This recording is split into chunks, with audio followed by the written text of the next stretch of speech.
Début ce matin des épreuves pour le certificat d'études primaires sur toute l'étendue du territoire national. Plus de 300 000 candidats sont inscrits pour la session de 2017. Le coup d'envoi dans ce journal. Et puis le Qatar, au cœur d'une crise diplomatique majeure, accusé de soutenir le terrorisme.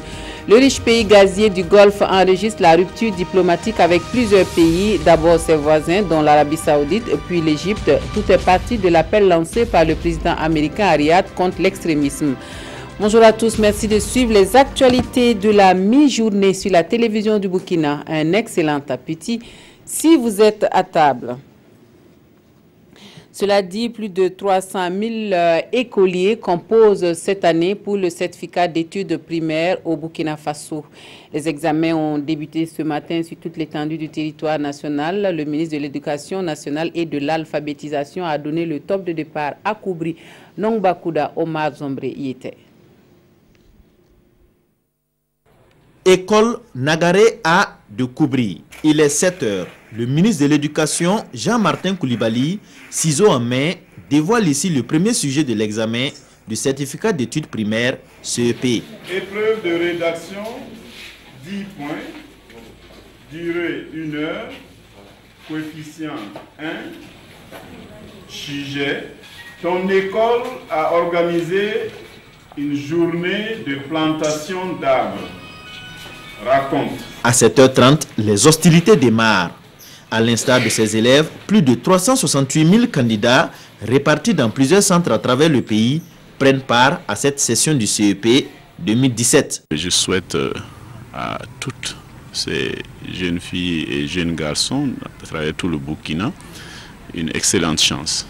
Ce sont ces jeunes-là qui sont l'avenir de notre pays. Cette année, plus de 52% des candidats sont des filles. Ça veut dire que les filles aujourd'hui accèdent, en tout cas pour ce qui est du primaire, à l'école de la même façon que les garçons. Égalité de chance donc pour les candidates et candidats à ce tout premier diplôme qui ouvre les portes des lycées et collèges. Les résultats sont attendus au plus tôt ce samedi. En attendant de récolter leur diplôme, plume en main, ces candidats devront planter les graines, surtout les bonnes graines de leur savoir, sur ces feuilles de composition. Et à Bobo Dioulasso, ce sont plus de 45 000 candidats qui sont en quête de ce tout premier diplôme qui leur ouvre les portes du secondaire.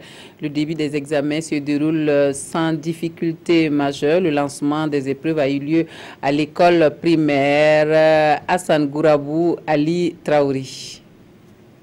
Il est 7h moins 10 minutes ici à l'école primaire Lafiabougou de Bobo Dioulasso. Les candidats sont devant les salles et c'est l'appel.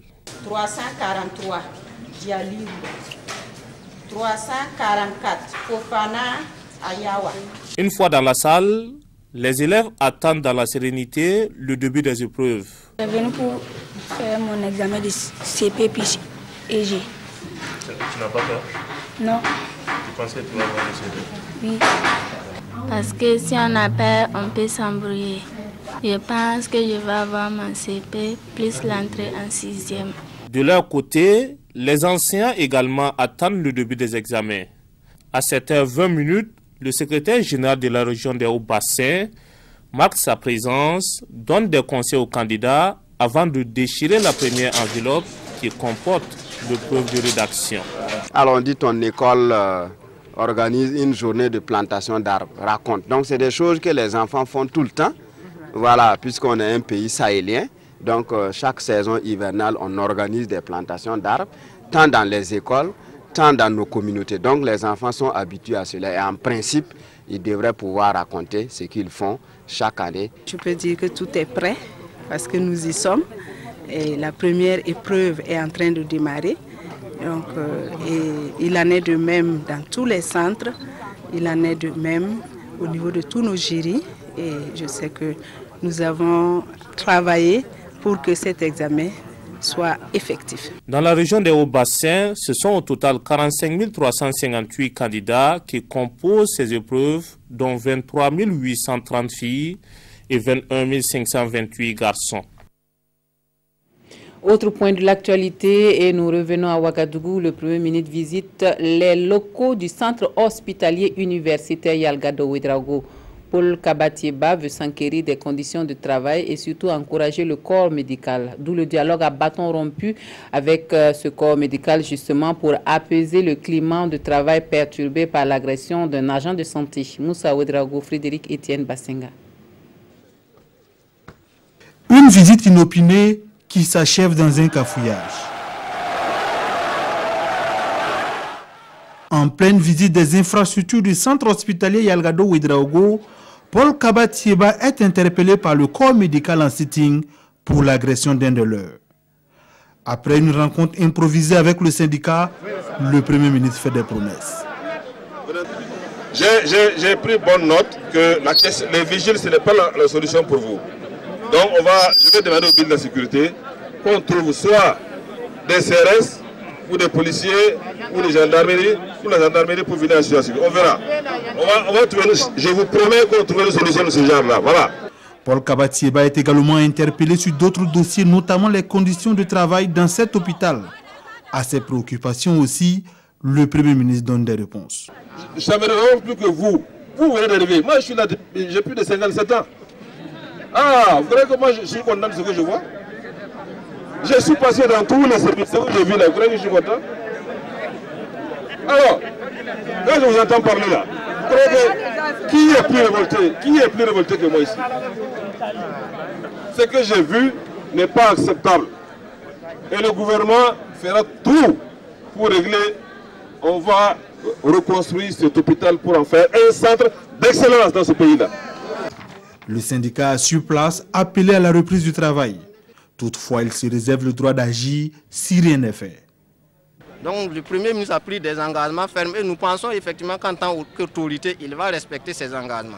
S'il ne respecte pas ses engagements, nous allons effectivement faire le bilan au personnel et ensemble on décidera de la conduite à tenir. Le Premier ministre a, avant cette rencontre avec le syndicat, fait le tour du centre hospitalier Yalgado Ouedraogo.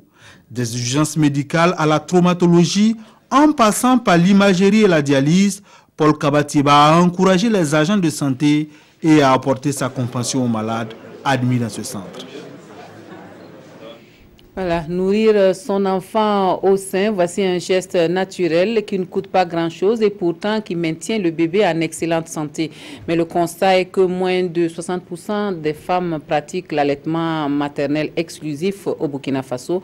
La Semaine mondiale de l'allaitement maternel commémorée cette année à Zorgo rappelle l'importance de la pratique pour le développement durable.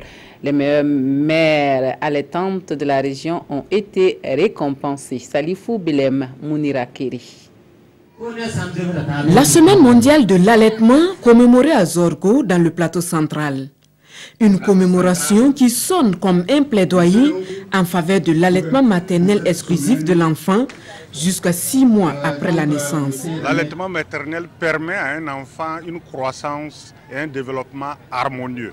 Il aura certainement, avec l'allaitement maternel, un quotient intellectuel tellement élevé qu'il va mieux réussir à l'école que tous les autres enfants et être aujourd'hui un agent de développement au Burkina Faso et particulièrement un agent de développement durable. Seul un enfant sur 2 est exclusivement allaité au sein au Burkina jusqu'à l'âge de 6 mois selon l'enquête nationale de nutrition. Des chiffres en deçà des attentes du gouvernement burkinabé qui ambitionne atteindre un taux d'au moins 80% d'ici à 2025. Beaucoup d'efforts sont faits actuellement pour pouvoir donner les bons messages aux communautés pour que la pratique de l'allaitement maternel exclusif soit une réalité dans notre pays et qu'elle aille en croissant. Parce que c'est la pratique de l'allaitement exclusif qui est la base d'une bonne nutrition chez l'individu. L'allaitement maternel, une clé du développement durable, c'est le thème de cette commémoration. Et pour que cela soit une réalité au Burkina, les acteurs veulent redoubler d'efforts pour amener les populations à comprendre que le lait maternel est le seul aliment capable d'apporter aux nourrissons tous les éléments nutritifs dont il a besoin. Voilà, et puis cette haute attaque dans le Sahel burkinabé, des individus non encore identifiés ont perpétré une série de meurtres dans 3 villages du Soum. 5 personnes sont tuées dimanche dernier à Pétéga, Pogol et Kouroupeul. C'est une famille encore sous le choc. Ce dimanche 4 juin 2017, à Pétéga dans la commune rurale de Nassumbu, Le chef de la famille, Abdoulaye Tamboura, âgé de 61 ans et cultivateur de profession, a été abattu à son domicile par des individus armés. C'était dans la nuit du vendredi à samedi dernier. Ici, à Pogol, à 8 km de Petka, un autre fait. Un couple et un enfant auraient également été abattus au cours de la même nuit. Autre localité, cette fois-ci, à Kouroupeul, à environ 5 km à l'ouest de Petka. C'était presque le même scénario. Des individus armés auraient d'abord pris pour cible le conseiller municipal du village. Mais celui-ci ayant pu s'échapper après une course-poursuite à pied, les bourreaux seraient revenus à son domicile et abattu froidement son oncle. Abdoulaye Amadou, lui, était âgé de 62 ans. Pour le moment, les raisons ni les responsables de ces actes ne sont pas encore connus. Cependant, les familles des victimes affirment avoir reçu de l'autorité locale le soutien et la compassion du gouvernement burkinabé. Voilà un reportage de Bernard Diasso qui nous rappelle encore qu'en novembre dernier, des individus non identifiés ont abattu un conseiller municipal dans la même localité de Petega. Et 2 mois plus tard, des individus tentaient de dissuader les enseignants de dispenser des cours dans la localité. Autre point de l'actualité, une réflexion se mène au département en charge de l'administration territoriale sur le transfert et la gestion des infrastructures réalisées dans le cadre de la célébration du 11 décembre. Les responsables des 13 régions de Burkina Faso sont invités à proposer des stratégies pour une exploitation efficiente de ces infrastructures. Nous suivons l'ouverture des travaux à Tenkodogo avec Yacouba Gamene et Yolande Lompo. De Fada en 2008 à Kaya en 2016, de nombreuses infrastructures ont été réalisées pendant les festivités du 11 décembre dans l'optique de permettre aux chefs-lieux de région de jouer pleinement leur rôle de locomotive et de pôle de développement.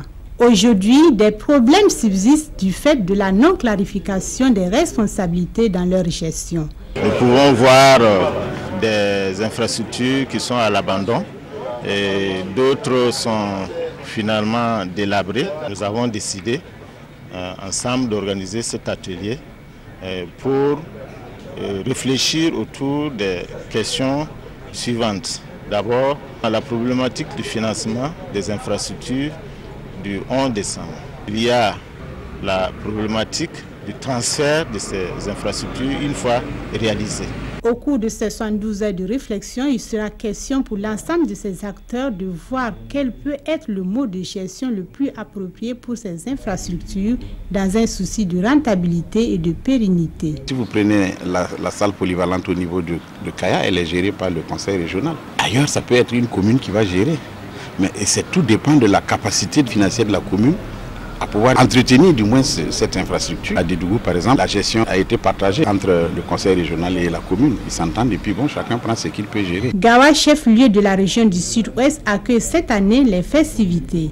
Et pour clôturer la programmation en cours, les étapes suivantes seront Manga, Tenkodgo, Banfoura. Zignare, chef-lieu de la région du Plateau central, refermera cette commémoration tournante en 2021. Et les étuveuses de riz dans les hauts bassins qui s'inquiètent de la mévente de leur production, elles ne savent plus où donner de la tête. La Société nationale de la gestion de stock, qui est leur principal partenaire, se fait toujours attendre. Et au moment où l'on fait la promotion du consommant local dans les magasins des centres d'étuvage, il n'y a plus place pour stocker la nouvelle production. Constat avec Manekahien et Mouni Barou. Nous sommes au centre de tuvage des riz de Bama dans la province d'Ioué. Chaque année, plusieurs tonnes de riz étuvés quittent ici pour être vendus. Cette année, la situation est bien particulière. La Société nationale de gestion des stocks, SONAGES, la plus grande cliente, tarde à se signaler. Nous avons présentement environ 180 tonnes de riz étuvé. Franchement, nous n'avons jamais connu de phénomène de ce genre. Mais cette année, il se trouve que nous avons signé un contrat avec la SONAGES, un contrat d'une valeur de 66 millions.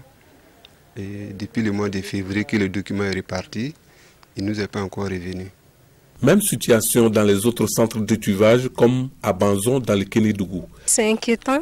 On a un magasin qui n'a pas autant de capacité. Donc d'habitude, quand on transforme, on écoule.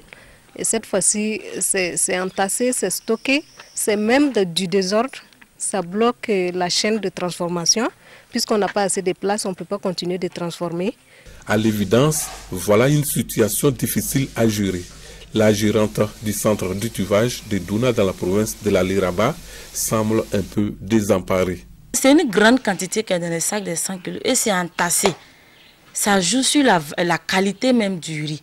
Parce que lorsqu'on envoie le riz à la SONAGED, il y a des contrôles qui sont faits. Si le contrôle, après le résultat, on dit que le riz n'est pas bon, il faut ramener le riz au centre. Et ça engage des dépenses, des charges pour l'Union. Et du coup, on se rend compte que les femmes travaillent, mais en réalité, elles n'ont rien à la fin. Une autre difficulté, et pas de moindre, les prêts contractés dans les structures bancaires sont à rembourser. C'est inquiétant. Déjà, pour travailler, on a besoin de prendre des crédits avec nos partenaires financiers, voire la banque, et pour la transformation. Et on est tenu à payer, à rembourser à des délais ordonnés. Donc, actuellement, on est presque à la date de remboursement et on n'a pas encore vendu. Face à cette inquiétude, l'Union nationale des étuveuses de riz attire l'attention des autorités sur la situation. Au niveau de l'UNERI, nous avons contracté on a pris un contrat de 1400 tonnes. Aux autorités, nous demandons à ce qu'on accélère un peu le traitement des dossiers au niveau de la SONAGED surtout, pour que nous puissions fonctionner correctement. Le retard de livraison est en train d'entraver même le fonctionnement de nos centres. Si rien n'est fait pour écouler ces tonnes de riz les jours à venir, la situation pourrait être intenable. En attendant de trouver une solution à ce problème de stock non encore enlevé, le surplus des magasins est stocké sous les hangars et avec la saison pluvieuse, le riz risque de perdre sa qualité nutritive à cause de l'humidité. Hors de chez nous, l'Arabie Saoudite et 4 de ses alliés ont rompu leur lien avec le Qatar, accusé de soutenir le terrorisme. Ce dernier réagit à son tour en accusant ses voisins de vouloir sa mort économique. Le Qatar est véritablement au cœur d'une crise diplomatique. Le Qatar en pleine tourmente. Lundi, plusieurs pays ont rompu leurs relations diplomatiques avec ce petit pays du Golfe qu'ils accusent de soutenir le terrorisme. Cette rupture des liens diplomatiques s'accompagne de mesures économiques, fermeture des frontières terrestres et maritimes, interdiction de survol et restrictions sur le déplacement des personnes. Le pays a aussi été exclu de la coalition militaire arabe qui intervient au Yémen. Le Qatar a réagi avec colère, il accuse ses voisins de vouloir le mettre sous tutelle et de l'étouffer économiquement. L'Arabie Saoudite et ses alliés, les Émirats Arabes Unis, l'Égypte, Bahreïn, ont donc choisi lundi d'isoler le Qatar, à l'inverse de la Russie. Nous souhaitons maintenir des relations amicales avec tout le monde et en particulier dans une région où tous les efforts sont concentrés pour lutter contre le terrorisme international. Cette lutte est une priorité. En déplacement en Australie, le secrétaire d'État américain a invité les pays du Golfe à rester unis. Les États-Unis, alliés à la fois de Riyad et de Doha, disposent notamment d'une grande base aérienne au Qatar où 10 000 soldats sont stationnés. Voilà, et puis les informations se précisent pour l'attentat de Londres le week-end dernier. Les auteurs sont identifiés. Le troisième assaillant est un italo-marocain d'une vingtaine d'années. 48 heures après la tuerie de Londres revendiquée par Daesh, l'enquête avance à grands pas. Lundi, la police a révélé l'identité de 2 des 3 terroristes abattus par les policiers samedi soir. Khurram Butt, 27 ans, était né au Pakistan. Il avait la nationalité britannique. Connu des services de police, rien ne laissait penser qu'il préparait un attentat. Rachid Redouane, 30 ans, habitait lui aussi à Barking, à l'est de Londres. Il n'était pas connu des services. Lundi, les perquisitions se sont poursuivies à Barking et à Newham, une autre commune de l'Est londonien. À ce stade, 10 personnes, dont 6 femmes, sont toujours en garde à vue. Non loin des lieux de l'attaque, une nouvelle cérémonie en mémoire des victimes a réuni les Londoniens lundi après-midi. Londres reste debout malgré cette lâche attaque contre notre ville, notre peuple, nos valeurs et notre façon de vivre. Je souhaite envoyer un message à tous ces malades extrémistes et maléfiques qui ont commis ces crimes horribles. Nous vous vaincrons et vous ne gagnerez pas. We will defeat you. You will not win. Comme à Manchester le 22 mai dernier, la communauté musulmane de Londres s'est très rapidement manifestée pour dénoncer les crimes des terroristes et s'associer à la peine des familles et des proches des victimes. Au Burkina Faso, la lutte contre l'insécurité au G5 Sahel et l'agression des agents de santé font l'objet de commentaires dans les quotidiens de ce jour. La revue de presse est signée Aimé Solange Digma. Situation chaotique à l'hôpital Yalagdo dépeinte par les journaux du jour. Des révélations troublantes faisant état de pannes fréquentes d'équipements, de ruptures de consommables et de réactifs, notifiées par le SINCHA dans Aujourd'hui au Faso. Un cadavre pris en otage, souligne l'observateur Palga, après agression de 3 agents de santé par les accompagnateurs d'un accidenté suite au décès de ce dernier. Les jeunes ayant aménagé la sépulture menacent de descendre à Yalagdo pour réclamer le corps de l'adolescent, poursuit ce journal. Le pays note un arrêt de travail observé après l'agression pour exiger l'arrestation, le jugement des agresseurs et un minimum de sécurité pour les travailleurs, précise Aujourd'hui au Faso, qui indique par ailleurs qu'une erreur à la morgue de Yalagdo a fait enterrer un catéchiste selon le rite musulman par une famille musulmane. Devant ces faits, poursuit-il, décision est prise par la famille de déterrer le corps pour l'enterrer selon le rite chrétien. Face à cette situation, le quotidien enjoint l'État de prendre le taureau par les cornes pour améliorer les conditions de travail des centres de santé et garantir une santé de qualité pour tous, premier facteur de la production économique selon le journal. Lutte contre l'insécurité au G5 Sahel, les lignes commencent à bouger, souligne le pays. 50 millions de l'Union européenne pour le G5 Sahel, la bande sahélo-saharienne doit se rincer le visage, lance Aujourd'hui au Faso. Cette dotation sonne comme le la du début de l'activation de la force G5. Cependant, il faut craindre que cette force commune ne soit en fin de compte qu'un pétard mouillé, martèle l'observateur Palga. Voilà, fin des informations de la mi-journée. Merci de votre attention. Un excellent après-midi à tous et à toutes.